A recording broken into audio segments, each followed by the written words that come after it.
is a long way to see the Cats tonight. I'm Amber Philpott in Cleveland with all the fans and how they're passing the time. The city crew hauled away several couches and other items from off-campus housing areas as the city prepares for celebrations as the Wildcats take on West Virginia tonight in the Sweet 16. The search for a man wanted for shooting at police is over. We'll tell you how it ended.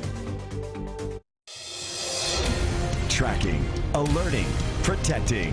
This is WKYT News at 5. Good afternoon. The Wildcats' march to the Final Four continues tonight. UK will face West Virginia as the Cats try to keep their perfect record and move on to the Elite Eight. We're counting down the hours until tip-off tonight. WKYT's Amber Philpott and Rob Bromley are live in Cleveland to help get us ready. And Amber, I can imagine it's a safe bet. Cleveland's turning blue and white today, isn't it? That it is, Sam. Good to talk to you guys back there. It is true. People are showing up. Most people driven up. Folks I've talked to, some of them flew in today, but they are on their way. It is quiet here at the Quicken Loans Arena, but that will not be the case tonight. Rob, again, we talk about how confident Coach Cal is, the Cats, but Cal, did he have a message yesterday that he wanted to get out? Well, he said a few things up on the podium, but you know, you get to this point, you're within a game of going to the Final Four. You're playing to play for the right to get in the game to go to the Final Four. Just stay cool and stay confident, and you can't let the pressure get to you. Here in Cleveland tonight, it is the Midwest Sweet 16 regional semifinal, Kentucky and West Virginia, and the Cats have crossed every bridge that they've needed to so far this season. Perfect 36-0, the Mountaineers are the next test. John Calipari said here yesterday he knows his team will be challenged, but he expects his team to respond. Cool and composed. Battle your butt off. Battle. Cool and composed. You never really step out of yourself. You know, no one in this thing is going to surrender. You want the team to just give up? They're going to fight you. They're going to battle you. They're going to push you. They're going to be, it's just how it is. They're not surrendering. And so you understand it. My team should understand it. No, we're in for a battle. We know how good West Virginia is. And we will have it for you right here on WKYT tonight, tipping off at about 9:45, Kentucky, West Virginia, Midwest Sweet 16. And we have a half-hour preview coming up a little bit later, 6:30 on the CW Lexington. Lee K. Howard and Amber will be here with me for that. So you can turn over from the news to the CW Lexington for our half-hour special Wildcat warm-up. All right, and as for those fans, as I said, some of them just got into town today. The one thing that our Wildcat fans do, they always get in. We could go anywhere in the country and they would be there. So today, fans that got here, they had a little time to take in the city, get settled, and most importantly, rest up for all that cheering tonight. It may not be the prettiest of basketball days, but the snow in Cleveland is not putting a damper on the Big Blue Nation's excitement about a big win. And when you've got the best players, the best coaches, and the best fan base, that's a winning combination. Fans rolling into the rock and roll capital have a long wait ahead of them. At the corner alley, the official watch location and pep rally site, we found fans already gathered just passing the time. Yes, I think we're going to eat and probably hang out and show my son around the town and yeah, just hang out and enjoy everybody having a good time. Well, we're going to walk around and look around and see some of the sights, but we're getting excited about tonight, so we'll probably go over to the arena a little early and get pumped up and get ready for this game, because we're going to win. Sounds good. Well, back in Lexington, one business is celebrating March Madness in a really big way. Take a look at this. The owner of Instant Signs put up a bracket that is 15 feet tall and 20 feet across on New Circle Road. Crews have to use a bucket truck to update it. The owner says he hopes the bracket will get everyone excited about Kentucky's tournament run. I mean, the whole crew here was just, they got into it. Everybody had a good time. I mean, and for the community, it's got to be great. We're 100% UK blue. The owner is so confident about the Cats' chances, he says when they win it all, Instant Signs will donate that bracket to Coach Cal's foundation. That is one way to do it. A lot of folks, their brackets are already busted, but that one is in good shape as long as the Cats go all the way. Long way goes on.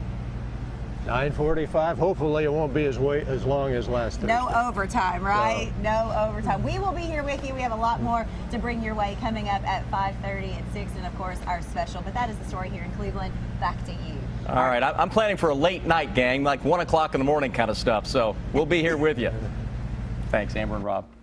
Well, the Wildcats are not the only ones getting ready for tonight's game. That's right, and this is a live look at State Street near the University of Kentucky campus.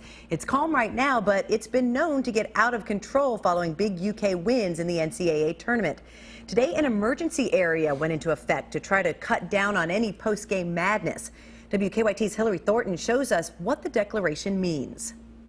Since the emergency area notice is now in effect, city crews spent the morning out here along UK's off-campus housing areas looking for code violations, particularly couches outdoors. It is calm in the State Street area with tip-off still a few hours away. However, there is plenty of activity with city trucks and workers that typically would have been repairing potholes, now loading up several couches and other items that could be a source of fires following a UK victory. City officials monitoring the areas say they have found a few of what they call stockpiles of multiple couches stacked up waiting for the celebration. Yeah, they had that planned for good. They got styrofoam and everything back there. Oh, yeah, we're ready to go. While city leaders are hoping for the same result as 2012, a national championship, they are not hoping for a repeat of some of those celebrations. With safety obviously as their main focus, officials still want students to enjoy this time and hope all of the preparation will help everyone celebrate responsibly. We're going to be celebrating right there with them. We know we're excited as well. However, we want to there's some tips they can take to prevent injuries or property damage that could also, help themselves or their friends not get injured. Now, there will also be no parking allowed out here along these streets beginning at 6 o'clock this evening, and that runs through 6 o'clock in the morning. In Lexington, Hillary Thornton, WKYT.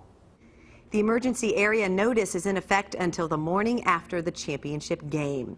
Well, it is a chilly game day. 24 hours ago, we were in the 70s. I know. What happened? All thanks to a cold front brought to us by our friend over here.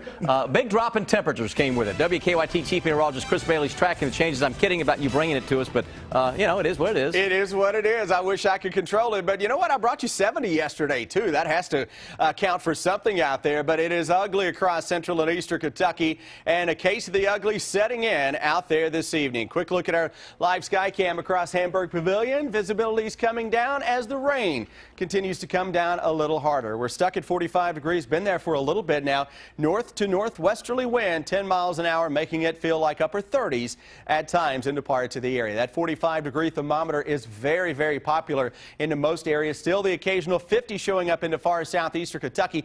We're getting ready to wipe that out. Here is your live first alert defender. Everything in motion with rain coming in from west to east. It's coming at us in showers. You're not getting this just big constant wall of rain all day. Obviously, you know that if you've been out.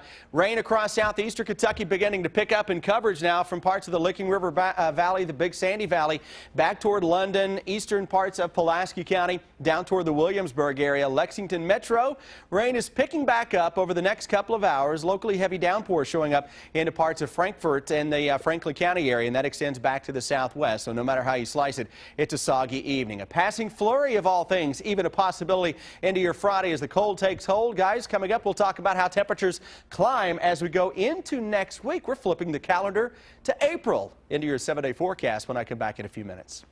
A search for a man wanted for a shootout with a police officer is over. The manhunt started yesterday in a rural area of Casey County when police say Matthew Grider fired at the officer who'd stopped what he thought was a stranded driver.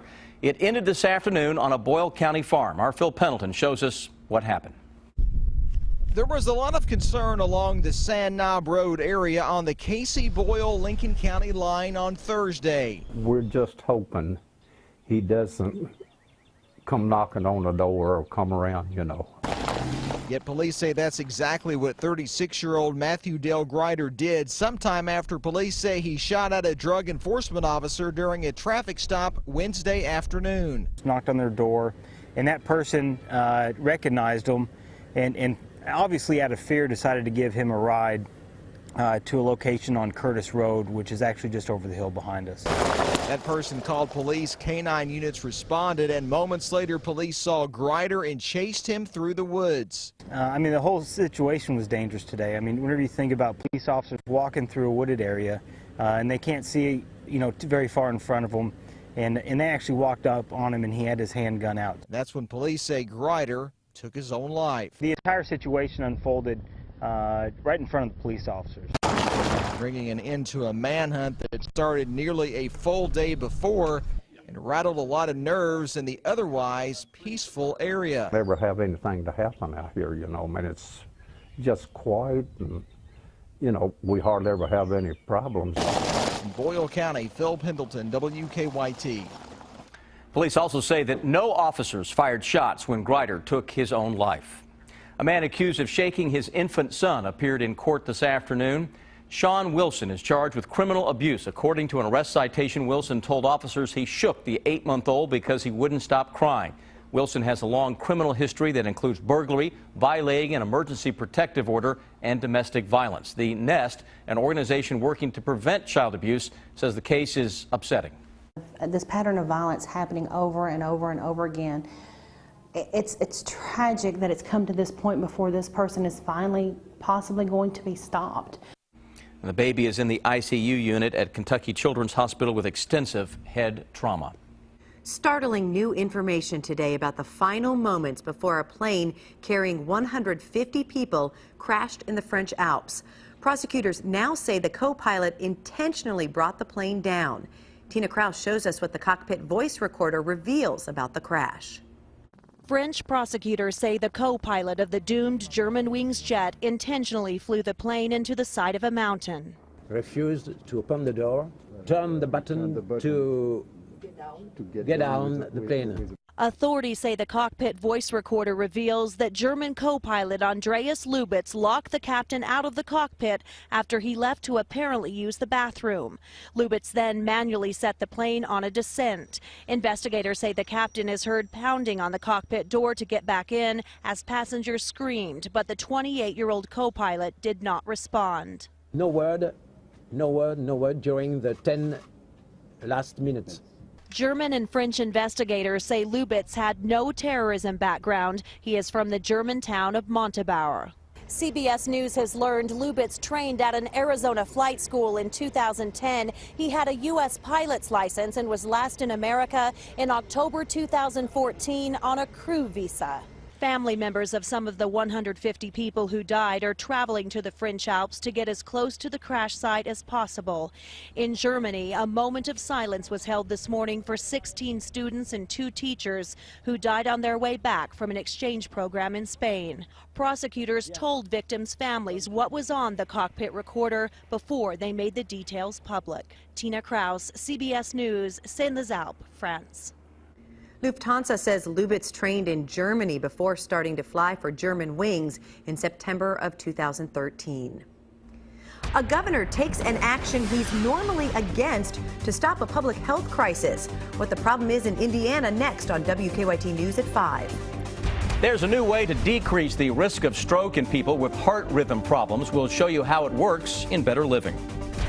Then 2 escapees charged in a violent robbery are still on the run. We're tracking the search on WKYT News at 5:30.